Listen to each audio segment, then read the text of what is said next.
Day 48 begins with a nice bike ride, but it's cold out. I need gloves.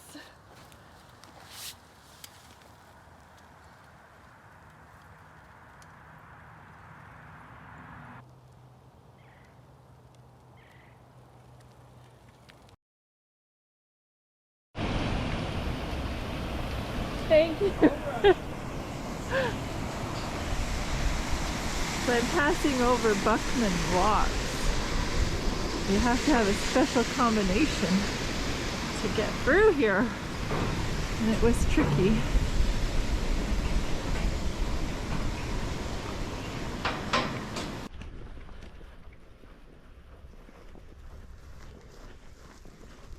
Combination at both sides. So.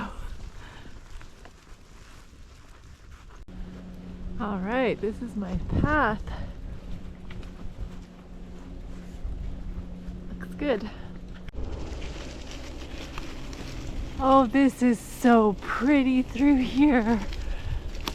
This is so lovely. And I get to bike it.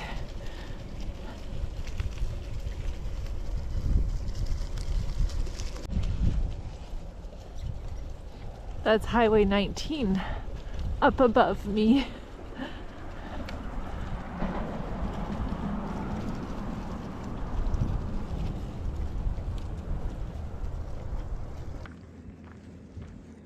So that was just over a 5-mile bike ride.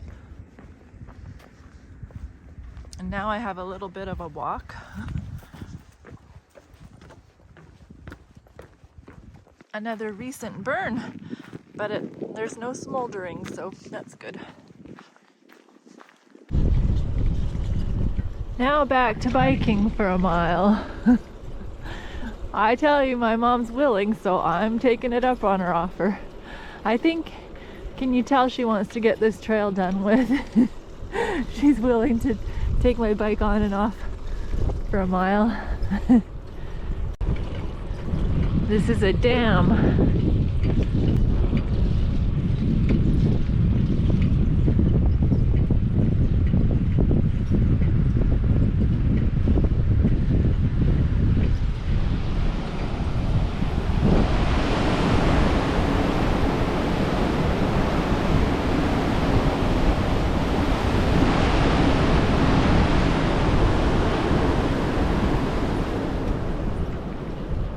Called the Kirkpatrick Dam. What are these non-shy birds? Okay, here's my turn. I'm back to walking. Yeah, I don't mind walking. Oh, and by the way, I'm in Ocala National Forest now. Super stoked. Heard lots of good things about it. Should be in here the rest of the week, I think. No more biking for me. It's all footwork now through this forest. But I've heard it's spectacular. So let's go find out.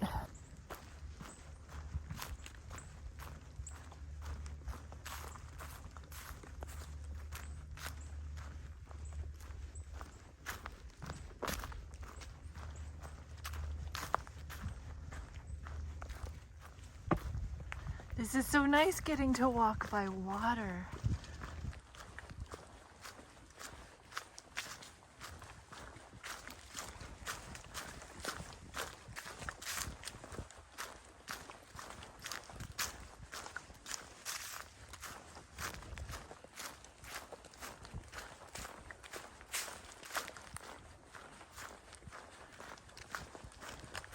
I am loving this sun-dappled walk. Very beautiful. But I must get on with my talk for today because it's a good one. Now, Joseph, he had such a caring and tender heart, especially for his father. The Bible says that when Jacob died, Joseph fell on his father's face and wept over him and kissed him. Aww. Then Joseph had the Egyptians embalm his father. Only Egyptian nobility got embalmed. It took 40 days, and I've read how they do it, and I'll spare you the details. And then there was 30 days of mourning. Then Joseph got permission from Pharaoh to go and bury his father in Canaan per Jacob's request. It was a grand procession because all of Jacob's family, all of Joseph's family, and all of the servants of Pharaoh and all of the elders in Egypt went on the journey. They had another 7-day period of mourning there in Canaan, and then they returned to Egypt. After their father was buried, Joseph's brothers became concerned and fearful and said, "Now that our father is dead, Joseph will hate us and will repay the evil that we did to him." What is this sand dune doing in the middle of my path? Wow. What is this? What a crazy road. People actually go on that?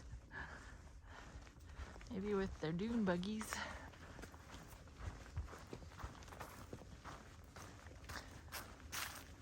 So they sent messengers ahead and said, "Please forgive us for the evil that we did. We are your servants."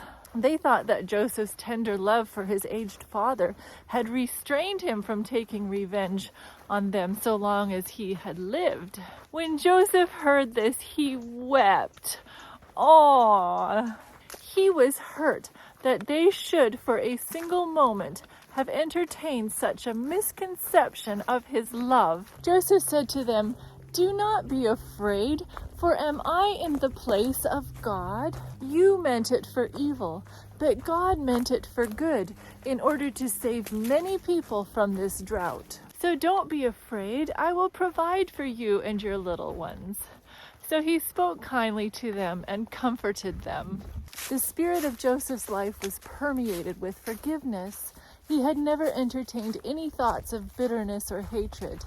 This is what living for God does for a person. True forgiveness among human beings is driven by divine forgiveness.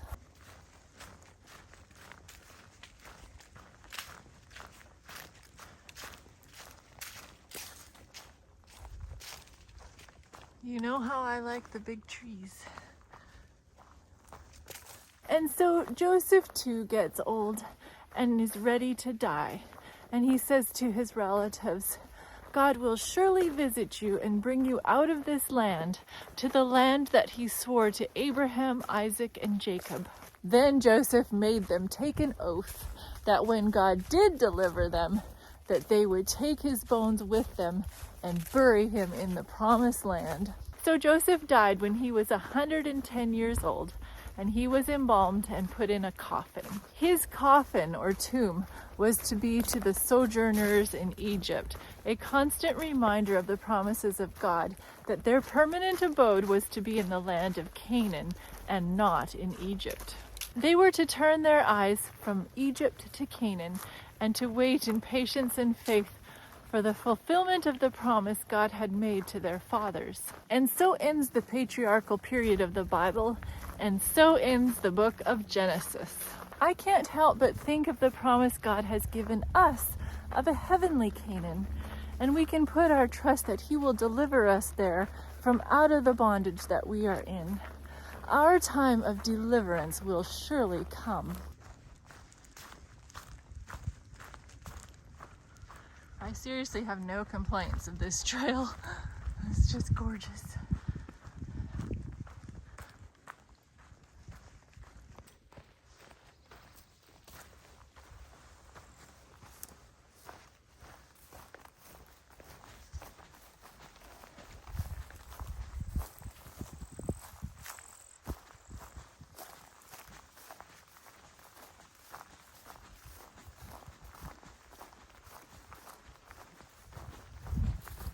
This part isn't so pretty. We've seen this before, haven't we? This kind of terrain.